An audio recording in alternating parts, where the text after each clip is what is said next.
करते हैं। महाराष्ट्र राज्य के बाद अगर सबसे ज़्यादा मराठा आबादी वाला राज्य देखा जाए तो वह राज्य है कर्नाटक राज्य, और कर्नाटक राज्य की राजधानी बेंगलोर।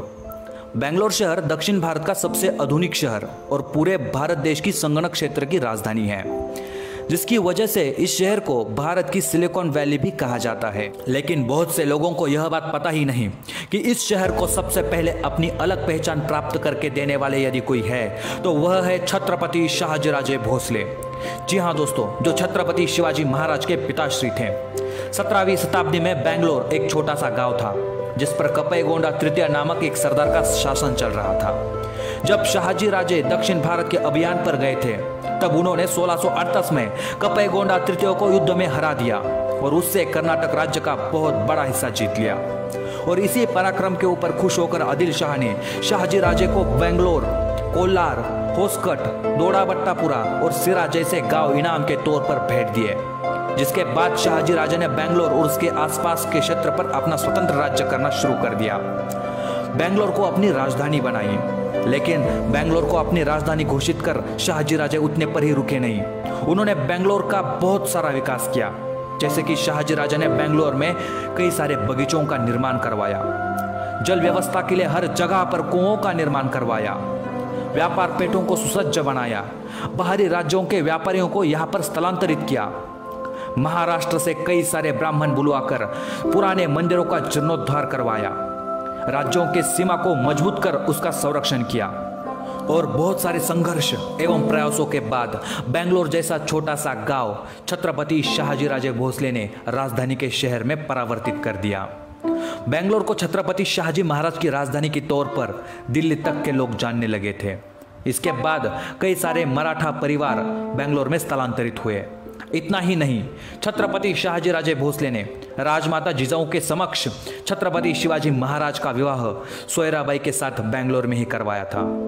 दोस्तों, आज भी कर्नाटक के उस बेंगलोर शहर के भाग्य विधाता छत्रपति शहाजीराजे भोसले जी की समाधि कर्नाटक के होदीगिरे गांव में मौजूद है। आप भी अवश्य दर्शन के लिए वहां पे जाइए। छत्रपति शहाजीराजे भोसले के मृत्यु के बाद हिंदवी स्वतंत्र स्वराज्य का संकल्प करते हुए छत्रपति शिवाजी महाराज जी ने 1678 में मुगल सल्तनत को उखाड़कर सफलतापूर्वक कर्नाटक राज्य पर विजय हासिल कर दी थी।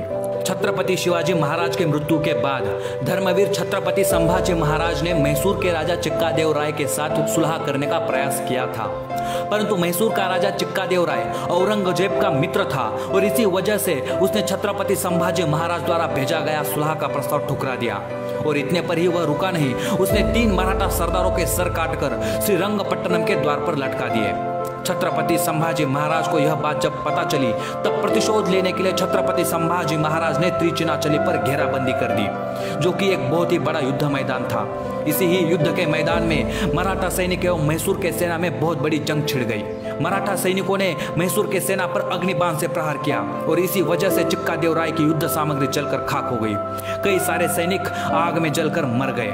अब धीरे धीरे मराठा सैनिकों ने मैसूर के किलों पर अपना वर्चस्व प्रस्थापित करना शुरू कर दिया और मराठों का यह रुद्र रूप एवं अपनी हानि होती देखकर चिक्कादेव राय को अपनी हार सामने देखने लगी और अंत में उसने हार मान ली। वह छत्रपति संभाजी महाराज के शरण में आ गया और उसने मराठों का वर्चस्व स्वीकार कर लिया और युद्ध की भरपाई की रकम के स्वरूप 1 करोड़ होन दिए।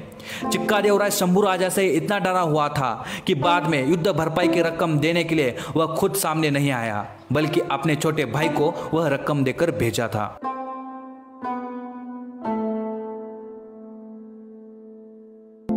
भारत देश का सर्वोच्च शौर्य पुरस्कार परमवीर चक्र से सम्मानित रामा राघोबा राणे जी का जन्म भी कर्नाटक के कारवाह जिले में एक मराठा कुटुंब में हुआ था। आप में से बहुत कम लोगों ने रामा राघोबा राणे जी का नाम सुना होगा। चलिए इनके बारे में हम थोड़ी सी जानकारी लेते हैं। इनके बारे में ऐसा बोला जाता था कि कितने भी दूर बंदूक के गोली से वह अपना नाम लिख सकते थे, इतना गजब का उनका निशाना था।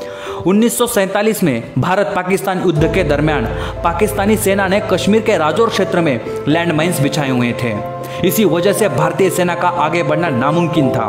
इन स्फोटक लैंडमाइन को वहां से हटाने की जिम्मेदारी राणे जी पर सौंपी गई, जिन्होंने आर्मी टैंक के नीचे से बिना खाए, बिना पिए, बिना रुके लगातार 72 घंटे इन स्फोटक लैंडमाइंस को हटाया। इसी वजह से भारतीय सेना ने पाकिस्तान के 500 सैनिकों को मार गिराया था और कश्मीर के राजौर क्षेत्र पर जीत हासिल कर ली थी। उनकी इस वीरता के लिए उन्हें परमवीर चक्र से सम्मानित किया गया। रामा राघोबा राणे दक्षिण भारत में परमवीर चक्र पाने वाले एकमात्र एवं पहले व्यक्ति थे। वो उन चंद सैनिकों में से है जिन्होंने जीवित रहते ही यह सम्मान प्राप्त किया है। और इतना ही नहीं, भारत देश की सेवा में हमेशा तत्पर रहने वाली भारत देश के सबसे पुरानी रेजिमेंट में से ही एक मराठा रेजिमेंट, जिसका मुख्यालय भी कर्नाटक के बेलगांव जिले में स्थित है। और खास बात तो यह है कि इस रेजिमेंट का घोषवाक्य है छत्रपति शिवाजी महाराज की जय। बहुत ही अभिमानास्पद एवं गौरवास्पद बात है हमारे लिए यह। 1947 से पूर्व कर्नाटक राज्य में 2 मराठा रियासतें थी। पहली सुंदूर संस्थान और दूसरी मुधोल संस्थान। मराठा राजवंश घोरपड़े ने सुंदूर और मुधोल क्षेत्र पर लगभग 300 साल तक शासन किया, जो मूल रूप से सर सेनापति संताजी घोरपड़े के वंशज है। सुंदूर के मराठा घोरपड़े वंश ने सुंदूर शहर में बहुत ही खूबसूरत एवं सुंदर पैलेस का निर्माण करवाया है। यह पैलेस लगभग 22 एकड़ में फैला हुआ है, जिसे शिवविलास पैलेस के नाम से भी जाना जाता है।